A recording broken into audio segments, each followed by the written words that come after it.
తెలంగాణ ముద్దుబిడ్డ వీర నారి చాకలి ఐలమ్మ జయంతిని ఈరోజు ఢిల్లీలోని తెలంగాణ భవన్లో జరుపుకోవడం జరిగింది. ఆనాడు జమీందారీ వ్యవస్థకి ఒక మహిళ ఉండి విరోచితంగా పోరాడి విష్ణూరు జమీందారులకి వ్యతిరేకంగా పోరాటమే కాకుండా విజయం సాధించి ఆ తర్వాత నిజాం నిరంకుశ పాలనకి వ్యతిరేకంగా ఆ పోరాటంలో వీర నారిగా పోరాడి యావత్ ఆనాడు తెలంగాణకి స్ఫూర్తిగా మిగిలినటువంటి చాకలి ఐలమ్మ గారికి వాళ్ళు నివాళులు అర్పించుకోవడం జరిగింది. యువతరం చరిత్ర చదవాలి. చాకలి ఐలమ్మ లాంటి ఎందరో మహానుభావులు ఆనాడు జమీందారీ వ్యవస్థకు వ్యతిరేకంగా అలాగే రజాకార్ వ్యవస్థకు వ్యతిరేకంగా పోరాటం చేసి తెలంగాణని భారతదేశంలో విలీనవ్వటానికి దోహదపడినటువంటి ఎందరో వీరనారుల చరిత్రని యువతరం చదవాలి.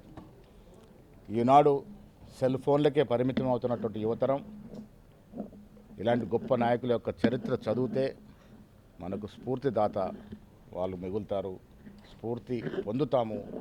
తద్వారా మనకు కూడా సేవ చేసేటువంటి ఒక గుణం అలవాటు పడుతుందని నేను నమ్మే వ్యక్తులు నేను ఒకరిని. తెలంగాణ ప్రభుత్వం రేవంత్ రెడ్డి గారు చాకలి ఐలమ్మని సగౌరవంగా గౌరవిస్తూ కోటి ఉమెన్స్ కళాశాలని వారి పేరున పెట్టడం జరిగింది. వారే కాకుండా తెలంగాణ కోసం పోరాడినటువంటి మహానుభావులందరినీ కూడా సముచిత గౌరవం ఇస్తూ వారు మనకు స్ఫూర్తిగా ఉండే విధంగా వారు అన్నట్టు చేసిన సేవల్ని స్మరించుకునే విధంగా వారి జ్ఞాపకార్థాలు తెలంగాణ ప్రభుత్వం నిర్మిస్తూ ఉంది.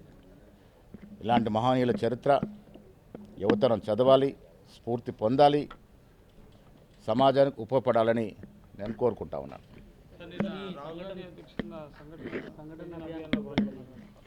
నిన్న ఏఐసిసి అధ్యక్షుడు ఖర్గే గారు, మా యువ నాయకులు లోక్సభ ప్రతిపక్ష నాయకులు రాహుల్ గాంధీ గారు, కేసీ వేణుగోపాల్ గారి సమక్షంలో 3 రాష్ట్రాలకి నియమించినట్టు ఏఐసిసి అబ్జర్వర్ల యొక్క సమావేశం జరిగింది. అందులో 22 మంది తెలంగాణకు నియమించబడినటువంటి ఏఐసిసి అబ్జర్వర్స్ అందరూ కూడా ఓరియంటేషన్ సదస్సు జరిగింది. సంఘటన్ సృజన్ పేరిట జరిగే డీసీసీ అధ్యక్షుల నియామక ప్రక్రియ తెలంగాణ రాష్ట్రంలో ఈ నెల 4న హైదరాబాద్ మీటింగ్తో మొదలవుతుంది. వారు దాదాపు 7 నుంచి 10 రోజులు క్షేత్రస్థాయిలో మండలాల వారిగా వెళ్ళి కాంగ్రెస్ కార్యకర్తలు, పాత్రికేయులు, సీనియర్ కాంగ్రెస్ నాయకులు అందరి యొక్క అభిప్రాయాలు తీసుకొని ఒక సమర్థవంతమైనటువంటి డీసీసీ అధ్యక్షుల ఎంపిక ప్రక్రియలో వాళ్ళు భాగం పంచుకుంటారు. ఈ నెల 4 నుంచి సంఘటన్ సృజన్ అభియాన్ డీసీసీ అధ్యక్షుల ఎంపిక ప్రక్రియ తెలంగాణలో మొదలవుతుంది. దాదాపు 15 రోజుల లోపల తెలంగాణ డీసీసీ అధ్యక్షుల యొక్క ఎంపిక ప్రక్రియ పూర్తవుతుంది. 4న జరిగే సమావేశంలో డీసీసీ అబ్జర్వర్లను ఉద్దేశించి రాష్ట్ర ముఖ్యమంత్రి రేవంత్ రెడ్డి గారు, ఉప ముఖ్యమంత్రి బట్టి విక్రమార్క గారు, మీనాక్షి నటరాజన్ గారితో పాటు మంత్రులు, సీనియర్ కాంగ్రెస్ నాయకులు పాల్గొంటారు. 5 నుంచి ఏఐసిసి అబ్జర్వర్లు క్షేత్రస్థాయిలో పర్యటనలు ఉంటాయి. దీంట్లో చాలా సీనియర్లని తెలంగాణకి నియమించడం జరిగింది. మాజీ ముఖ్యమంత్రి పాండిచేరి నారాయణ స్వామి కానీ, ఏఐసిసి ప్రధాన కార్యదర్శిగా ఉన్నటువంటి పిసి జోషి కానీ, చాలామంది సిడబ్ల్యూ సభ్యులు, పార్లమెంట్ సభ్యులు, శాసనసభ్యుల్ని నియమించడం జరిగింది. వారు క్షేత్రస్థాయిలో పర్యటన చేస్తారు. స్థానిక నాయకులు ఒత్తిడి లేకుండా నిష్పక్షపాతంగా సమర్థవంతమైన డీసీసీ అధ్యక్షుని ఎంపిక ప్రక్రియను వారు పూర్తి చేస్తారు. అభ్యర్థికి సంబంధించి బీసీ సామాజిక సమీకరణాలు పాటించడం జరుగుతుందా, ఎట్లా జరుగుతుంది? జూబ్లీ హిల్స్ ఎన్నిక గెలవాలన్న ఉద్దేశంతో సర్వే చేస్తూ ఉన్నాం. దాదాపు 4 నుంచి 6 సీరియస్ అభ్యర్థులు అక్కడ టికెట్ ఆశిస్తూ ఉన్నారు. సర్వేల ఆధారంగా గెలిపే ధ్యేయంగా అభివృద్ధి యొక్క ఎంపిక జరుగుతుంది. చాలామంది అభ్యర్థిస్తున్నారు, చాలామంది పేర్లు మీకు తెలుసు, చాలామంది ఆశిస్తూ ఉన్నారు. బట్ ఫైనల్గా ప్రజలతో సత్సంబంధాలు ఉండి రేపు గెలిచేటటువంటి సత్తా ఉన్న అభ్యర్థిని ఎంపిక చేస్తారు. డెఫినెట్గా ముఖ్యమంత్రి రేవంత్ రెడ్డి గారి దగ్గర సంపూర్ణమైన సమాచారం ఉంది. వారు, మేము, సీనియర్ కాంగ్రెస్ నాయకులు, రాష్ట్రానికి చెందిన నాయకులు అందరూ సంప్రదించి ప్యానెల్ ఆఫ్ నేమ్స్ని ఏఐసిసికి పంపిస్తాం.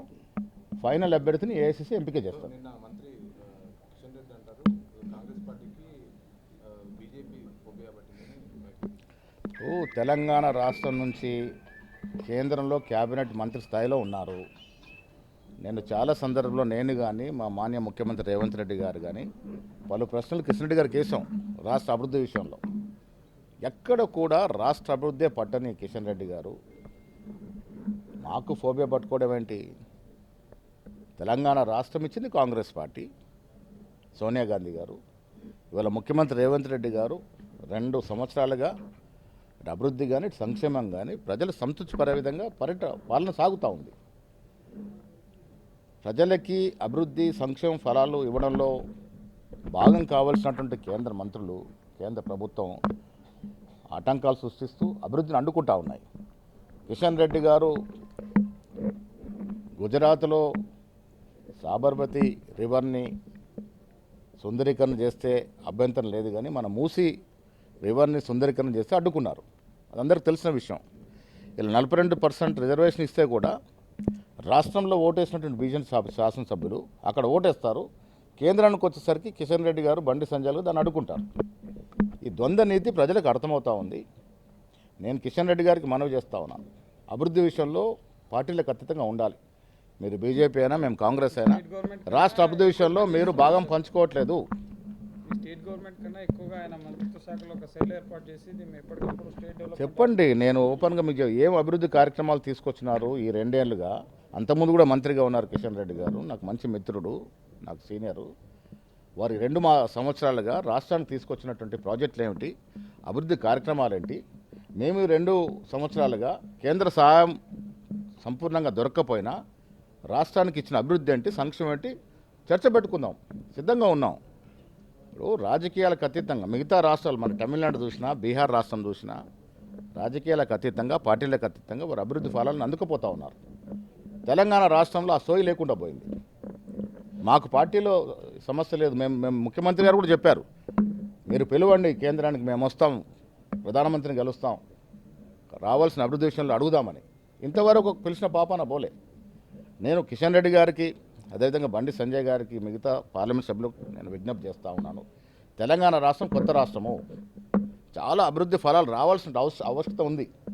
మీరు చొరవ తీసుకుంటే మా ముఖ్యమంత్రి గారు, యావత్ మంత్రి మండలి మీతో రావడానికి, కేంద్రంలో ఉన్నటువంటి పెద్దల్ని కలవడానికి సిద్ధంగా ఉన్నాం. చొరవ తీసుకొని అభివృద్ధి విషయంలో పార్టీలకు అతీతంగా పనిచేస్తామని నేను విజ్ఞప్తి చేస్తా ఉన్నాను. కేటీఆర్ అరెస్ట్ అవుతారంటున్నారు ఈ ఫార్ములా ఈ రేస్ కేసులో ఏంటి?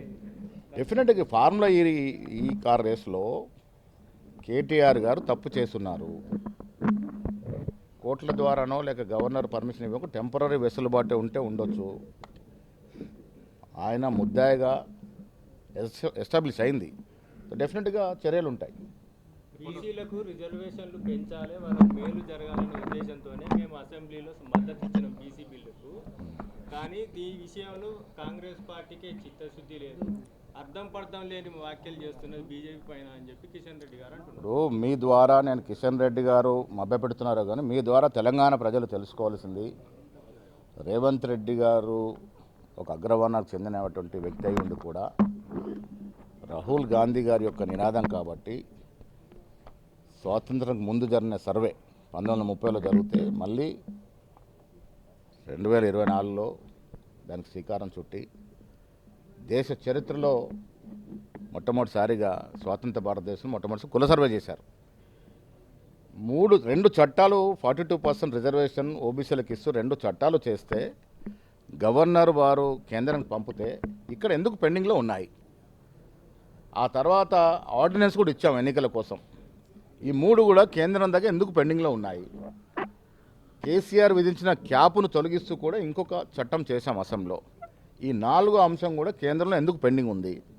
ఇవాళ కిషన్ రెడ్డి గారు ఇన్ని మాటలు మాట్లాడుతున్నారు కదా, కిషన్ రెడ్డి గారు బండి సంజయ్ గారు ఒక్క మెట్టు దిగి నిజంగా బీసీలకి న్యాయం చేయాలనుకుంటే ఒక్క రోజులో ఈ 3 చట్టాలకి మోక్షం దొరుకుద్ది. ఇది తెలంగాణ ప్రజలందరికీ తెలుసు. కావలసుకొనే బీసీలకి ఫలాలు అందుతుంటే నోటికాడికి వచ్చిన ముద్దని తలదన్నుతున్నారు కేంద్ర మంత్రులు కిషన్ రెడ్డి గారు, బండి సంజయ్ గారు. ఇది తెలంగాణ ప్రజలందరికీ కూడా అర్థమైంది. రాష్ట్ర ప్రభుత్వం ఏం చేయబోతుంది సార్ ఈ రిజర్వేషన్ విషయం? ఇప్పుడు ఆఖరి ఆప్షన్ వరకు మేము అవైల్ చేసుకునే ప్రయత్నం చేస్తూ ఉన్నాము. త్వరలోనే బీసీ రిజర్వేషన్ విషయంలో ఒక నిర్ణయం తీసుకొని ఎన్నికలకు పోయే ప్రయత్నం చేస్తూ ఉన్నాము. రేవంత్ రెడ్డి గారి ప్రభుత్వానికి చిత్తశుద్ధి ఉంది బీసీల పట్ల. ఎట్టి పరిస్థితుల్లోనూ 42% రిజర్వేషన్ బీసీలకు ఇవ్వాలనే తలంపుతో ముఖ్యమంత్రి గారు ఉన్నారు. Thank you.